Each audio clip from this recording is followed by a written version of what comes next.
Welcome to Cultivating Royalhood. This channel is all about promoting peace, love, joy, and happiness, and looking at strategic ways to get there.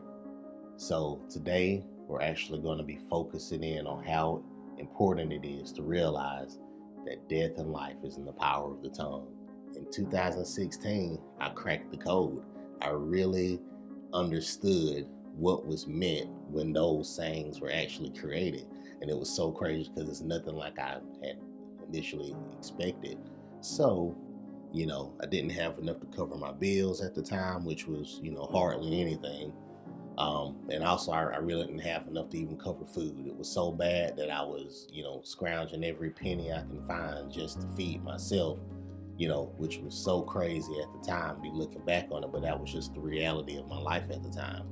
So, what I did is I just got so excited, and I'm literally doing it right now. Like I was thinking about the last time I received a small lump sum of money, how excited I got.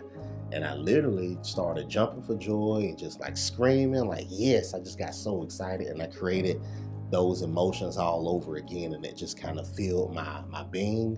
And after that, I just kind of let it go. I was at peace because even though I didn't have at the time, internally it really did feel like I had what I had, and I was just saying, yeah, I'm rich, I'm wealthy, my bills are covered, everything is taken care of, and I was just so excited. But that was something that I did kind of behind the scenes and private. Nobody saw me. I didn't want to go crazy, so I just did it. And after I got done with that, I just went back, to my everyday life. I just went back to my job doing work. So I just work as usual, get through the night. It was the end of the night, and I was just actually sweeping up, ready to go. And it really wasn't a busy night, nothing too crazy. I had a few customers here, a few customers there, nothing too wild. So as I was sweeping, some guy walks up to me, and he was like, here, I have a tip for you. I saw how hard you were working. Here's a tip. I appreciate you. And I kind of didn't think too much into it because I actually forgot just the feelings I created within myself prior to. So I forgot that even happened. But I took the money, I put it in my pocket. I thanked him, I shook his hand. I was like, look, I really appreciate it. This means a lot. But in my mindset, no matter how much it was, whether it was $5, a dollar, 50 cents, whatever, I was excited to have it. I was thankful to have it. So, kind of fast forward, do I get done sweeping everything, close my register, I start actually counting my tips. When I started counting my tips, saw a dollar here, dollar there, $5 here, $5 there, and I was like, okay, where did this $100 bill come from? And then it dawned on me. I was like, so this dude really came up to me, gave me $100 bill just out of nowhere. And that's not something that I've had. That's not something that just happens. I wouldn't consider that to be a coincidence, just from my own life and my perspective on life. The way I look at things is when something happens, I really focus on the activities that preceded that in order to cause this shift in my reality, which was so exciting. So needless to say, I did it again the next night just to see. So the following night, I got to work. I went to my own little private space, and I just got so excited. I was so thankful for what happened the night prior to, and I just created this overall feeling of just like wealth and abundance. And I got so excited, and it just filled my whole inner being. And I was just like, yes, I'm so thankful. I'm taken care of. I appreciate everything that's going on in my life. I'm wealthy. I'm healthy. My bills are taken care of. I have food to eat. I am so excited. Like I just created that, and then I just kind of I let it go, and I was like, cool. And after I let it go, I literally felt like somebody who was walking in, prosperity, wealth, just that overall being. And so, make a long story short, it happened again the same night. Some total stranger walks up to me, hands me $50, and I was like, okay, all right. So I have cracked the code, and I was just like, wow. It seems so simple, but Once you kind of grasp that concept, then you understand that your outer reality, it never affects your inner reality. It's always the other way around. It's just the timing in which it happens, you know, it kind of makes us kind of think it's the other way around, if that makes sense. So basically what I'm saying is a lot of times when something negative happens in our environment, you know, we internalize it and then we feel as though that negative thing is driving our emotion. But in actuality, there was something that happened prior to that negative thing in our environment and our emotion that we may not have really paid attention to. So what I mean by that is, you know, once I really start paying attention to my thoughts, I really start paying attention to my words, I really start paying attention to what my heart is at in that particular time and moment, I realized that every time I had a breakdown within my own self, then that led to a breakdown in my surroundings. And that in return made me feel like it was my surroundings causing the breakdown, but it really wasn't. It was internal the whole time. So it was that experience in 2016 that really just changed the trajectory of my life as a whole. I really understood at that time how important it is to realize that your body is a garden and the seeds that you plant within will eventually grow. It will eventually develop and start producing fruit, the fruit that corresponds with the type of seeds that were planted from within.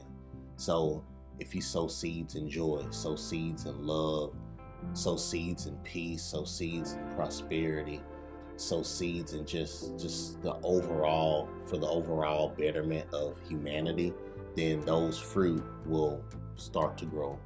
And they will not only be a blessing to you, but they'll be a blessing to others around you as well. Life and death is in the power of the tongue. You know, my advice would be to just pay more attention to yourself. Really filter the words that come out of your mouth. Really filter through the emotions that you have and the emotions that you create from within.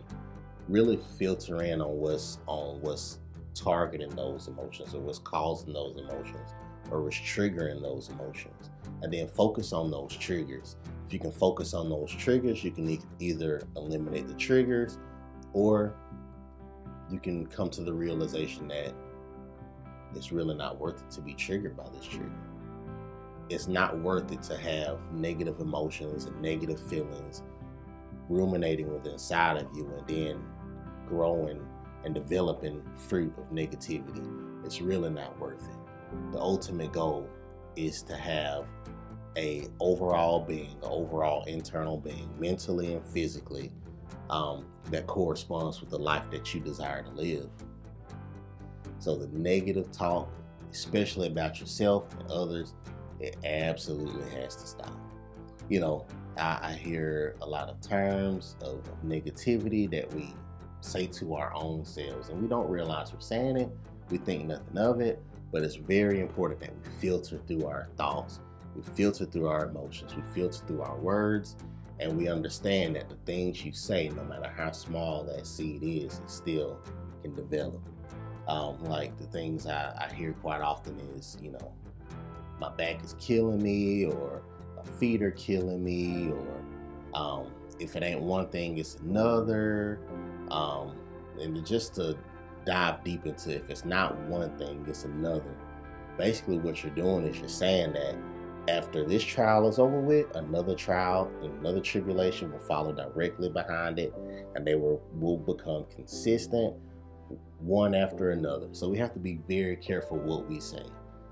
There are, you know, tons of negative terms out there that we say, tons of negative terms that we believe, but we have to shift that. We have to shift what we say. We have to speak life over ourselves. We have to say, I'm feeling awesome. I am great. I am prosperous. I am healed. My body feels great. My mind is pure. My mind is not cloudy. I am strong. I am healthy. I am wise. I am prosperous. I am at peace. I am loved. I am loved. We just have to bask in that. We have to feel that. We have to really believe that, because once we start believing those positive things that we say, we can see a drastic change in the reality that we are living. Um, just using this an analogy is it's almost like a scale. And within the scale, it can really go either way. And the way you have to look at it is the more negative talk that you have against yourself and others, you'll gradually start to experience a more negative reality. But you have to change that. We have to change that and start letting the positive things that we say, we think, and we feel, we have to let it start outweighing the negative.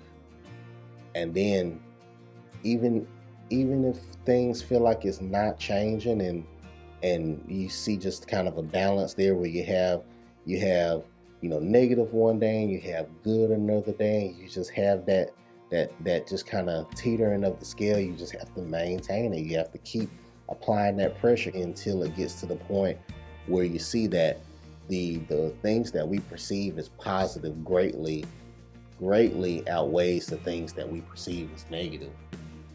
It is very important. Not only the things that we say, feel, but also the things that we consume. Music is a big one. There's a song that I hear, I play gospel music, I play at the church. There's a song that I hear quite often, on the radio. Take me to the King. I don't have much to bring. My heart is torn in pieces. Some other lyrics are, truth is I'm tired. Options are few.